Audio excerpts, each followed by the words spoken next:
압도적 재미 매불쇼. 자, 시간이 많이 흘렀습니다. 2교시 빠르게 출발합니다. 한국사. 빠르게 요약을 참으로 잘해주시는 분입니다. 박광일 작가님 어서 오십시오. 안녕하세요, 박광일입니다. 고맙습니다. 자, 오윤혜 어서 오십시오. 네, 반갑습니다. 네. 상식과 예의가 통하는 세상이 곧 오고 있다고 믿습니다. 아, 그래요? 오늘 학부모가 된 엄마 오윤혜입니다. 아, 그래? 저희 우와. 아들이 유치원을 졸업하고 이제 초등학교에 갑니다. 와, 축하드려요. 엊그제 와. 났다고. 아, 대단하다. 오윤혜 성공했다. 저희 아들이 뉴스를 진짜 자주 성공했어. 보는데 성공했죠. 네, 이 정도면은. 성공했어. 엄마, 저 캡틴 아메리카 입은 아저씨는 왜 저렇게 소리를 지르고 다녀? 엄마, 윤석열은 감옥 갔다고 했는데 왜 자꾸 TV에 나와? 아. 요즘 진짜 아이들이 정치에 관심이 많아졌어요. 네. 빨리 바로 잡아야 합니다. 아유. 네. 사명감으로 하고 있습니다. 고맙습니다. 그 네. 아이가 이제 잘 그렇게 성장하면 이제 안진걸 되는 겁니다. 네, 고맙습니다. 감사합니다. 네. 자, 오늘 어떤 내용 가지고 오셨는지 빠르게 출발하겠습니다. 네, 그 오늘 말씀드릴 내용은 조금은 심각할 수 있는 내용이고 아, 또 그래요? 한편으로 한국사에서 이런 일이 있었나 싶은 사건을 가지고 왔습니다. 그런데 이제 그와 관련해서 이제 최근에 제가 보기에 좀 당황스러운 동영상이 두 개가 있었는데요. 네. 전한길 씨가 조금 뭔가 어떻게 역사를 공부하고 가르쳤다는 분이 저런 말씀을 할까라고 하는 영상이 있는데 그 영상을 먼저 보고 그래요? 네. 말씀을 드리도록 하겠습니다. 네. 네.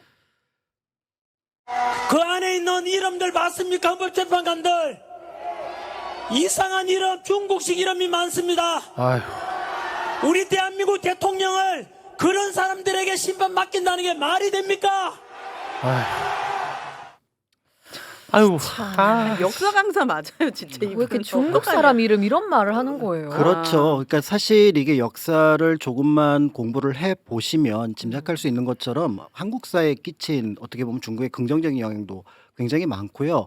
더 나아가서 사실이 아닌 것을 얘기하는 것만큼 이럴 것이다라고 얘기하는 것만큼 역사를 공부하고 가르치는 사람에게 위험한 것이 없습니다. 그렇죠. 그러면 본인이 여기에 대한 뭔가 증거가 있다면 그걸 가지고 와야 되는데 네. 뉘앙스라든지 겉으로 없어요, 드러난 걸 증거. 가지고 누군가를 부추기는, 제가 보기에는 가짜일 가능성이 거의 99% 이상인 이 얘기를 꺼내서 사람들을 선동하는 것은 굉장히 위험하다고 볼 수가 있는데요. 네.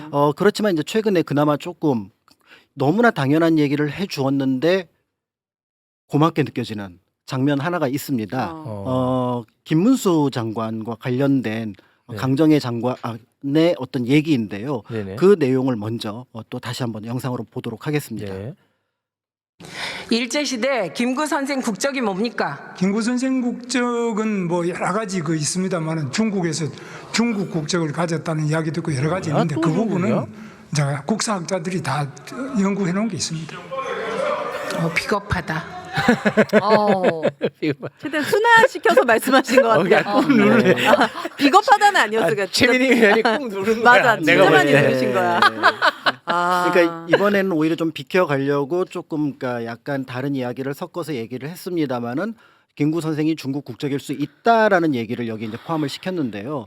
여기에 대해서 이제 보훈부 장관인 강정의 장관 같은 경우는 이제 그 국회 답변에서 단 한 번도 김구 선생은 중국 국적을 가진 적이 없었다라고 명확하게 말씀을 했고요. 네. 더 나아가서 대한민국 정부의 공직자라면 1965년에 있었던 한일 기본 조약에 따라서 1905년과 1910년에 있었던 모든 조약은 불법이기 때문에 네. 한국인은 단 한 번도 일본인 적도 없었다라는 네. 것들이 공직자로서 갖춰야 될 기본적인 소양이기도 합니다. 네. 그런데 오늘 이 두 개의 사건, 하나는 뭔가 지금 혐오를 부추기는 것 같고 또 다른 하나는 일제강점기의 독립운동가들의 조금 아픈 부분, 예를 들어서 김구 선생 사진을 보면 항상 중국 옷을 많이 입고 있습니다. 그 이유는 중국에서 활동을 하다 보니까 중국 사람들과 교류하며 그들과 연대하는 과정들에서 정서적인 교감을 하기 위해서였었거든요.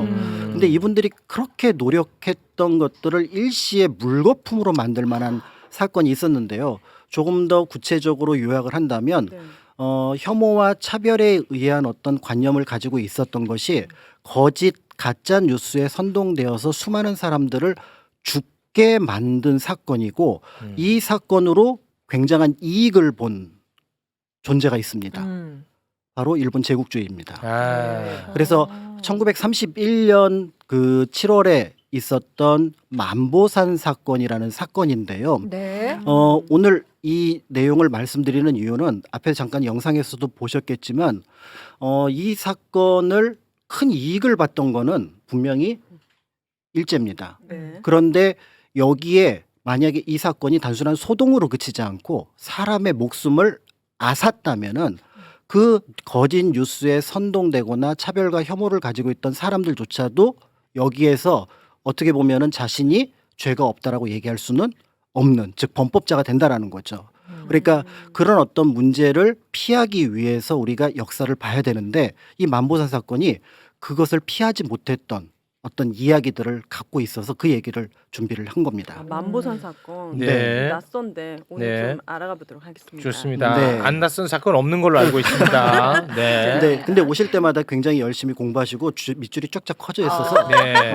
사실은 굉장히 놀라고 있습니다. 네, 다 버리고 갑니다. 어차피. 네. 감사합니다. 네. 네.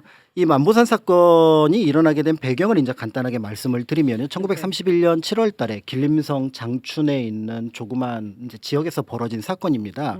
근데 여기에 이제 그 하경덕이라고 하는 농장을 운영하는 중국인이 있었는데요. 이 사람이 일본 영사관하고 약간 커넥션이 있었습니다. 네. 그러니까 일본 측으로 볼 때는 만주에서 굴량미를 좀 그 생산을 할 필요가 있었고 또 한편으로 그 외에 기타 목적이 있었는데 이걸 가지고 하경덕을 이제 매수를 하게 되는데요. 네. 이 하경덕은 중국 정부랑 교섭을 해서 이 만보산 일대 굉장히 넓은 땅을 빌립니다. 네. 우리나라 농사를. 사람이었어요? 중국 사람. 아, 중국 사람. 네, 중국인입니다. 네. 그래서 중국인이었는데 자신은 농장을 운영하는 회사 운영자니까 이 농사를 지을 한인들을 모집을 해요. 네. 아. 그러니까 여기에 한인 한 180명 정도가 이제 여기에 노동자로. 응모를 해서 네. 나 그러면 이제 그걸 소작 짓듯이 이 땅을 내가 농사를 짓겠다라고 참여를 합니다. 네. 그러니까 이제 하경덕이 여기에 한인들에게 뭐라고 얘기를 하냐면 늘 그렇듯이 잘 아시죠? 여기에서 논농사를 지으려면 물기를 저기 멀리 수십 킬로 떨어진 이통하라고 하는 강에서 여기로 끌어와야 합니다. 한국 농민들에겐 익숙한 일이었어요. 다른 곳에서도 늘 그렇게 했었거든요. 그러니까 이제 그 농민들이 그 물기를 쭉 끌어오기 위해서 수십 킬로를 끌어오는데 그 과정에서 중국 농부들의 땅을 지나가게 됩니다. 네. 그럼 자기 집 앞에 갑자기 물길이 생기는 거잖아요. 네. 땅도 파헤쳐지고 네. 그러면은 중국 농부들로 볼 때는 별로 바람직하진 않습니다.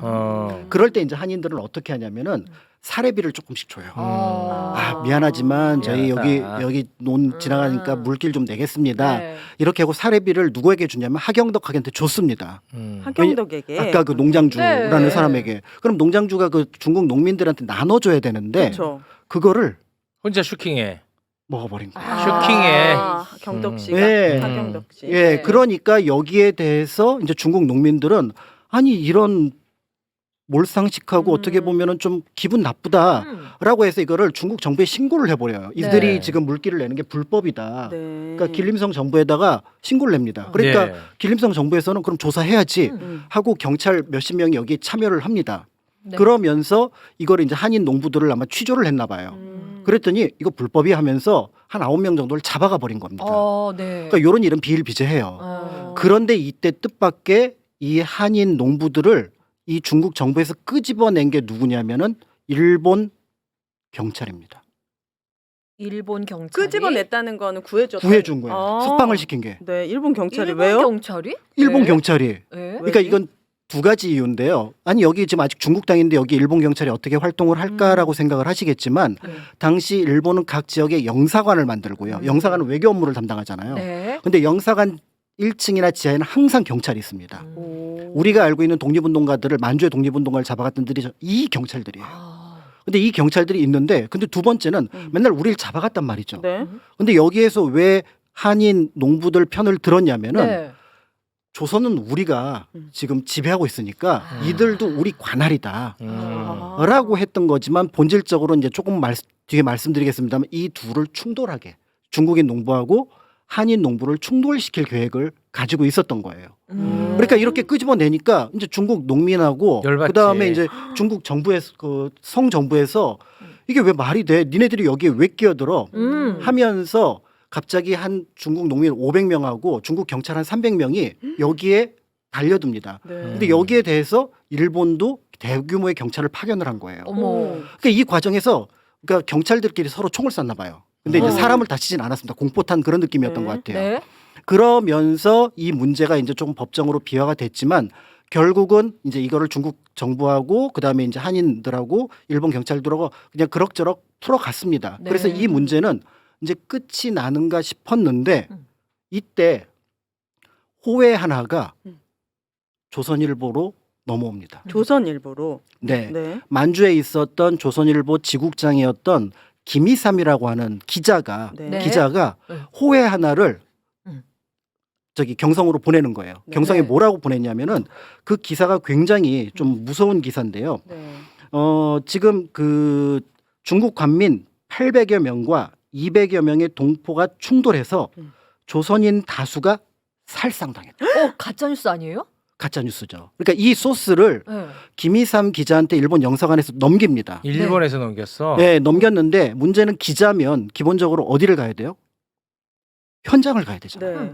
현장을 안 간 거예요. 어딜 가요?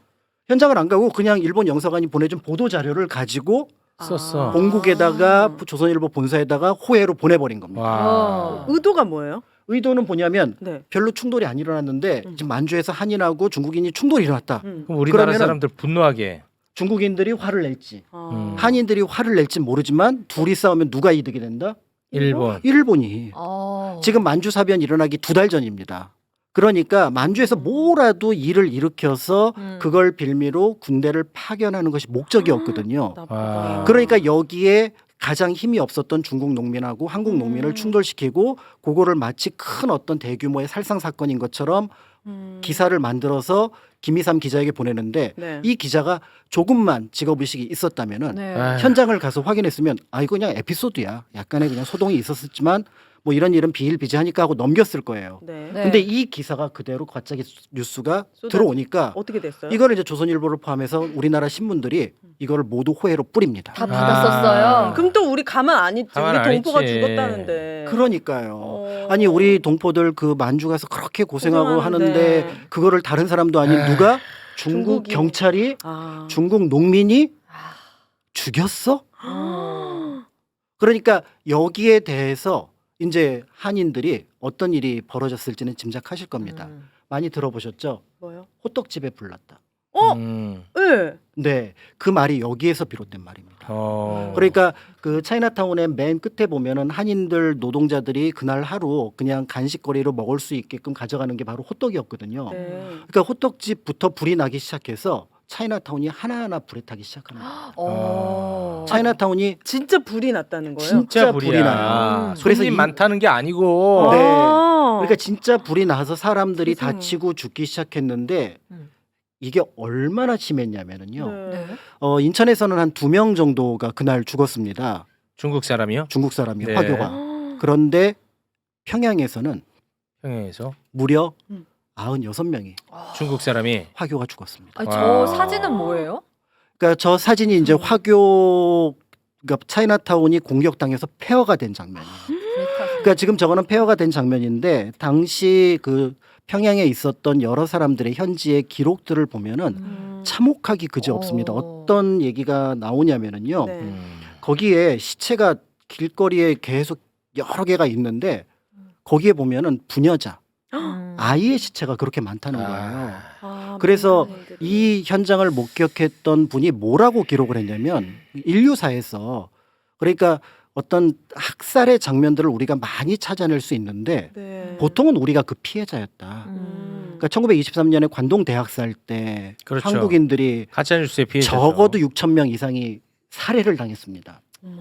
네, 살해를 당했는데 그때 이제 일본인들이 한국인을 그 구분해내는 방법이 간단했죠. 뭐요? 뭐냐면 일본어를 어느 정도는 다 하는데 명확하게 발음할 수 있는 게 15엔 50전이라는 주고엔 고주센이라고 하는 것들은 네. 그 도쿄 지역 발음이 좀 특별했대요.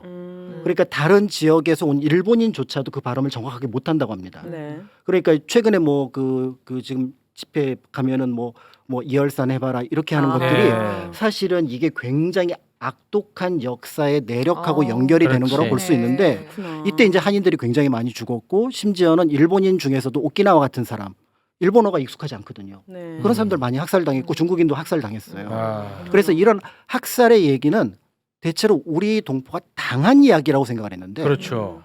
이렇게까지 우리가 남을 죽일 거라는 거는 단 한 번도 생각해 본 적이 없었다라는 얘기를 하게 되고요. 그렇기 때문에 제가 앞에서 말씀드렸던 것처럼 거짓 뉴스를 만들어냈고 또 거기에 대해서 누군가가 공작을 했지만 결국 현장에서 사람을 죽이는 데까지 이르게 된다면 그 사람도 큰 죄를 지었다는 게 분명하다라는 거죠. 아, 네. 그렇죠. 그러니까 지금 아. 시위 현장에 가서 보면은 음. 사람을 다치게 하거나 죽게 해도 된다라는 뉘앙스의 표는 결코 적어도 근현대사를 공부했고 독립운동사를 공부했던 사람들에게는 할 수 없는 짓이지. 할 수 없는 일입니다. 그렇지. 네. 자, 그러니까 이렇게- 전환기를 더 욕해도 되는 거야. 그래서 혐오를 부추기면은 이게 쌓입니다. 쌓이면은 보통의 평범한 사람들도 내가 모르게 저 사람은 나랑 다른 사람이다. 그럼 다른 사람은 조금 있다 어떻게 되냐면 틀린 사람이 돼요. 네. 그럼 틀린 사람이 되면 때에 따라서는 혐오하게 되고. 그러면 혐오하게 되고 뭔가 큰 사건이 있을 때 그들에게 린치를 가할 수 있다라는 그런 합리화가 생각을 생기겠구나, 하는데 스스로. 그런 사람들이 평양 시민들이 특별한 사람들이 아니잖아요. 그렇죠. 그냥 보통의 사람들인 네. 거잖아요. 평소에는 거기 가서 뭐 중국 음식도 사 먹고 중국인들하고 같이 일도 하고 상점도 있었고 했던 그런 사람들이거든요. 네. 그러니까 어떤 장면 하나를 딱 묘사를 해보면 이게 관동대 학살 때 모습인지 만보산 사건으로 평양의 차이나타운에서 벌어진 일인지를 모를 정도로 그러니까 중국인 하나가 무서워서 일본 경찰 뒤에 숨은 거예요. 이 하경도 씨는 처벌 안 받았어요? 이 사람 아, 하나 이 때문에 사람 아주 이 사람은 그냥 덮였어요? 아무 일도 없었고요. 다만 이제 아니 지금 일본이 문제지. 그렇죠. 아니 그러면 이 사건으로 음. 중국은 우리를 향한 마음이 어땠어요? 발칵 뒤집혔죠. 뒤집혔어요? 발칵 뒤집히죠. 그렇지 않아도 중국에서도 한국인들에 대해서 좋지 않은 감정들을 갖고 있었죠. 왜냐하면은 기본적으로 한국 사람들이 일본어를 잘합니다. 1930년쯤 되면은. 네. 그럼 이 사람이 한국인하고 일본인이 구분이 안 돼요. 네. 그러니까 이 사람들이 일본 첩자인지 아니면 독립운동가인지 몰라. 정확하게 모르는 상황이기도 했고요. 네. 그리고 대체로 혐오나 차별은 뭐냐면은 예를 들어서 그 사람이 굉장히 정장을 잘 입고 돈을 잘 쓰면 그런 감정이 있어도 조금 누그러집니다. 근데 우리의 독립운동가들이 상해나 북경에서 일을 할 때 얼마나 힘들게 일을 하고 네. 허드렛 일을 하고 남들 밑에서 일을 하나요? 그러니까 그 사람들이 볼 때 한인들은 항상 낮게 보였다라는 거죠.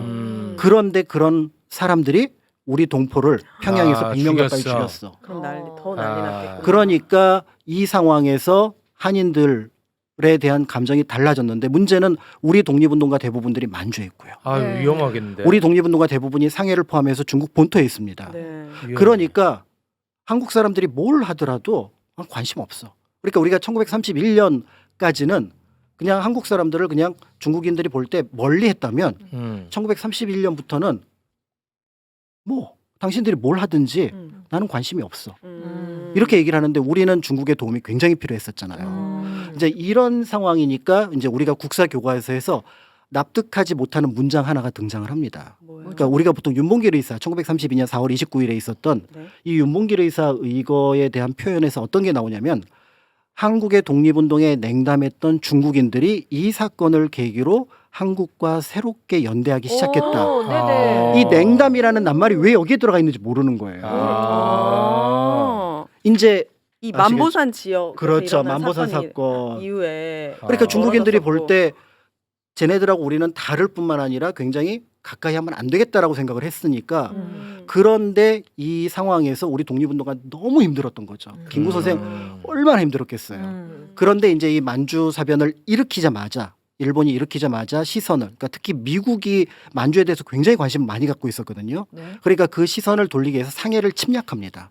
그리고 상해를 침략해서 중국인들의 길을 걷기 위해서 상해를 점령하지도 않은 상황에서 거기서 일본 왕의 생일 잔치를 벌인 게 우리가 알고 있는 4월 29일이에요. 네. 그러니까 중국 사람들로 볼 때는 자존심은 자존심대로 꺾여 있고 이제 한인들은 잊었어요. 이제 상해가 더 급하니까. 네. 그렇지. 그래서 여기에 대해서 뭔가 우리가 어떻게 해야 되지? 그렇다고 지금 군대를 동원해도 이길 수 없을 것 같고 좌절과 분노 이런 것들에 빠져 있는 상황에서 네. 누군가 폭탄을 딱 던졌는데 상해 주둔군 사령관이 그 폭탄을 맞고 며칠 뒤에 죽은 거예요. 네. 시라카와가 시라카와 요시노리가 중국인들이 박수를 친 거죠. 그러니까 우리로 치면은 그 부산이나 어디를 점령을 했는데 그 침략군의 사령관이 죽었어요. 그리고 바로 휴전협정이 맺어져요.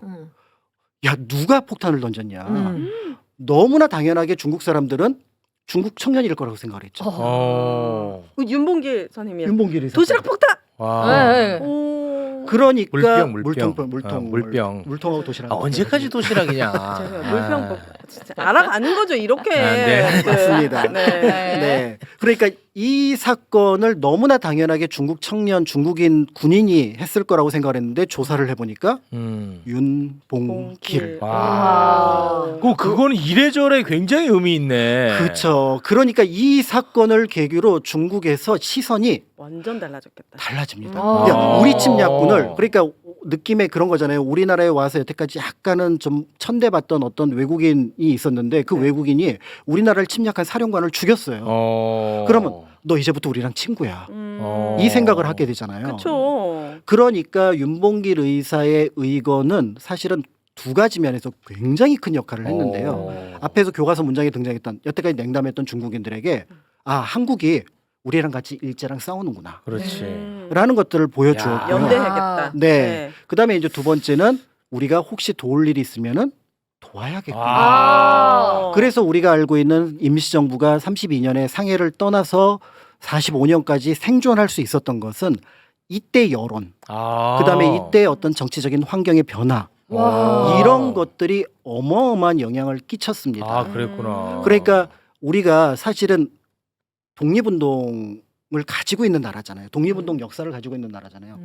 독립운동의 목표는 뭐냐면요. 차별받지 않으려고 하는 거예요. 우리 어디 한인들이 어디 가서 미국이라든지 중국이라든지 러시아 가서 우리 차별받으면 안 돼. 근데 김구 선생 늘 차별받았어요. 우린 난민이야. 이러고 다녔어요. 네. 그게 얼마나 힘드셨겠어요. 그쵸. 그다음에 안창호 선생 어디 돌아다니면서 그 수염 다 하면서 여기저기 다니면서 한인들 우리 차별받지 않도록 열심히 일해야 됩니다. 집 청소 깨끗이 해야 됩니다. 이 얘기를 하셨단 말이에요. 네. 차별받지 않아야 되고 그래서 적어도 우리가 혐오의 대상이 되면 안 된다라고 얘기를 했고 네. 그렇지만 우리 같은 약자를 돕겠다는 누군가가 나타나면 그들하고 연대하고 네. 그래서 서로 뭔가 좋은 일을 만들어 가자는 게 독립운동 역사예요. 네. 그래서 우리 독립운동은 그때는 아픈 역사였지만 지금 우리에게는 정말 소중한 역사적 자산이거든요. 근데 그런 역사적인 자산은 다시 돌려놓고 보면은 혹시 우리가 누군가를 차별하거나 그렇지. 또 누군가를 혐오하거나 또 우리의 손을 애타게 기다리는 누군가를 외면하면 안 되는데 네. 굳이 그거를 만들어 가면서 맞아 조장하잖아요. 그리고 맞아요. 그거를 분열을 해서 정치적인 이득을 얻겠다고 한다 그러면은 네. 1931년에 일본 제국주의자를 옹호하는 생각하지 않을 수가 없는 거라고 그렇습니다. 볼 수가 있는 거죠. 그래서 네. 이 만보산 사건에서 어떤 분이 굉장히 중요한 표현을 하셨는데요. 민족주의의 정말 잘못된 쓰임이었다. 민족주의. 그러니까 우리가 민족주의는 사실 우리를 하나로 모으고 누군가 어려울 때 서로 힘을 내자라고 우리 옆에를 이렇게 북돋이는 그런 역할을 하잖아요. 네. 북돋는 역할을 하는데 이게 우월의식으로 바뀌고 누군가를 혐오하는 내용으로 바뀔 수 있는 가장 안 좋은 케이스를 1931년 7월 달에 한반도의 차이나타운에서 있었으니 네. 이거 잊지 말자. 하지 말자. 잊지 말자. 친일파가 중국과 연대를 싫어하는 이유가 또 있었네요. 이 역사를 보니까. 그렇습니다. 그렇죠. 네. 그러니까 누군가가 선한 사람들끼리 좋은 의도를 가진 사람끼리 손을 잡지 못하게 하는 누군가가 있고요. 네. 또 한편으로는 그 차별과 혐오는 굉장히 힘이 강합니다. 힘이 강해. 굉장히 힘이 강해서 우리가 자칫 잘못하면 거기에 쓸려갑니다. 그렇습니다. 그러면 자칫 잘못해서 우리는 반인륜적인 범죄를 저지를 수도 있기 때문에 네. 지금 위험하다고 생각한다면 혹시 끊어내야 누군가 돼. 차별을 얘기하고 누군가 혐오를 얘기하는 것이 그 사람을 있다면 쓸어버려. 그 사람을 쓸어버리면 안 되고 그 사람을 똑같은 네, 혐오잖아. 네, 그 사람을 쓸려갈까봐. 그 사람을 네. 끊으면 돼요. 끊어버려. 예, 끊어버립니다. 끊어버리고 그런 잘못이 있지 않도록 그리고 나의 마음을 늘 굳건하게 그래서 역사에서는 뭐 여러 가지 가치가 있습니다만은 쓰면은 안 되는 말이 있습니다. 뭐예요? 대를 위해서 소를 희생한다. 네. 본인이 희생을 각오할 수는 있으나 네. 누구 보고 당신이 목숨을 버려서 우리 조직을 위하라. 이거는 적어도 모든 인권이 중요하게 판단되는 민주주의 국가에서는 절대 네. 써서는 안 되는 말입니다. 너무 맞는 말씀인데 네. 이 혐중 그 사태에는 또 어울리지 않는 표현이긴 해. 대를 위해 소를 희생한다는 우리보다 못 사는 나라 사람들 뭐 이런 사람들 막 혐오할 때 약자들 그렇게 표현하면 되는데 또 중국은 중국은 너무 전혀 아니거든. 네. 그래가지고 지금 난 대한민국 글로벌 기업을 꿈꾼다는 그 태어나 보니 재벌집에서 태어난 그 자식이 아니 그 사람이 그건 누구야? 네. 그거 계속 멸콩멸콩 하는 게 나는 너무 한심한 거지. 그렇죠. 그러니까 네. 그런 어떤 역사를 넘어서서 사실은 누군가의 호응을 끌어내고 누군가의 어떤 지지를 끌어내야지 살아갈 수 있는 게 지금 한반도의 지정학적인 위치거든요. 네. 네. 이제 그런 것들까지 염두에 둔다고 하면은 안으로는 지금 내 옆에 그러니까 지금은 한반도 안에서는 당연히 한국인이 많으니까 다수가 되고 소수가 되지만 한국인이 밖으로 나가면 소수예요. 네. 그렇죠. 그러니까 우리 처지를 바꿔서 그 생각을 해보고 또 전체 역사를 생각해 보면 좋을 것 같고 무엇보다도 누군가를 해쳐서까지 얻을 수 있고 누군가를 다치게 해서까지 얻을 수 있는 가치는 없습니다. 네. 네, 본인이 각오할 수는 있겠으나 그것조차도 하면은 안 된다고 가르치는 게 요즘의 모습이니까 네. 그렇다고 한다 그러면 그런 것들을 얘기하는 누군가를 지금 당장 끊어. 끊어내는 것이 멸콩. 예, 멸콩. 아니 예. 그렇게 그 힘 있는 사람. 끊어버려. 아니 끊는 게 아니라 그 사람은 너무 힘이 있는 사람이라. 능력도 이걸- 없더만 하는 사업마다 족족 망하는데 무슨 능력? 아니 그 자기가 태어났을 때 삼노수에 있었는데 마치 자기가 안타친 줄 아는 사람. 네. 어? 세상이 곧 멸콩. 알아갈 겁니다. 아, 나 이 사람 때문에 너무 괴롭거든요. 그렇죠. 예. 그런 면에서 참 저는 어쨌든 혐오 얘기하는 사람들은 빨리빨리 끊어내는 게 자신의 신상을 위해서도 좋을 것 같아요. 그럼요. 네. 오늘 2개 배웠어요. 호떡집에 불났다 이런 표현 쓰면 안 될 것 같고. 아, 근데 그리고 또 우리 통용되니까 네, 또. 네. 좀 가볍게 쓰시면 써도 된다? 아니, 그것도 이러니까 통해. 내가 버리고 간 그거를 아니. 집에 안 갖고 간다고. 아니, 그거는 이제 배웠는데. 우리가 다른 의미로 통용되니까 아, 그래요? 아 그러면 그것까지 또 못 쓰게 할 수 하나는 또 없고. 뭔데요? 두 가지 배웠다. 물통폭탄. 물통폭탄. 네. 네. 알겠습니다. 혐오는 안 된다. 네, 그래서 아마 이제 윤봉길 의사의 의거가 갖고 있는 앞에 있는 그 냉담했던 중국인이라는 말이 어디에서 비롯됐는지 아마 이제 좀 이해를 하실 수 있을 것 같습니다. 알겠습니다. 자, 오늘도 뜻깊은 시간이었습니다. 나가실 때 네. 우리 김갑수 선생님 좀 위로와 허구해야죠. 단호 좀 네, 부탁드리겠습니다. 손 많이 만져드렸습니다. 네. 진짜 너무 환영합니다. 그렇습니다. 네. 아, 진짜 걱정 많이 했잖아요. 네. 네. 아우. 함께해 주신 두 분과는 여기서 인사 나누겠습니다. 네. 두 분 대단히 고맙습니다. 감사합니다. 감사합니다.